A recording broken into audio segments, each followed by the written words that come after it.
Susan Sameh akui dekat dengan Al-Ghazali. Susan Sameh belakangan ini dikabarkan dekat dengan Al-Ghazali. Mengenai gosip tersebut, Susan Sameh sama sekali tak menyampaikan bantahan.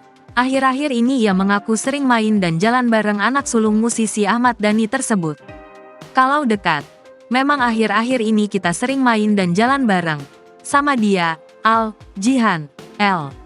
Lagi sering banget main bareng, kata Susan Sameh ketika ditemui di sela jumpa pers series Wedding Agreement Season 2 di kantor Star Vision di kawasan Cempaka Putih, Jakarta Pusat, Jumat, tanggal 20 Januari tahun 2023. Wanita berusia 25 tahun itu tak bisa memastikan apakah kedekatannya dengan Al berujung pada keduanya, yang bisa saling menaruh perasaan dan bisa menjalin hubungan asmara.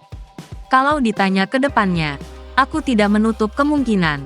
Sebenarnya tidak sama Al aja, tapi sama semuanya, ucapnya. Karena aku tidak pernah menolak siapapun yang dekat sama aku, sambungnya.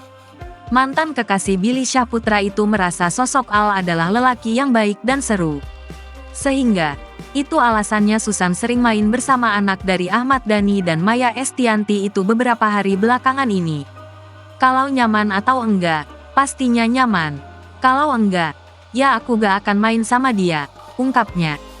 Kendati demikian, Susan Sameh tidak risih mengenai dirinya digosipkan tengah dekat dan memiliki hubungan lebih dari pertemanan bersama Al-Ghazali.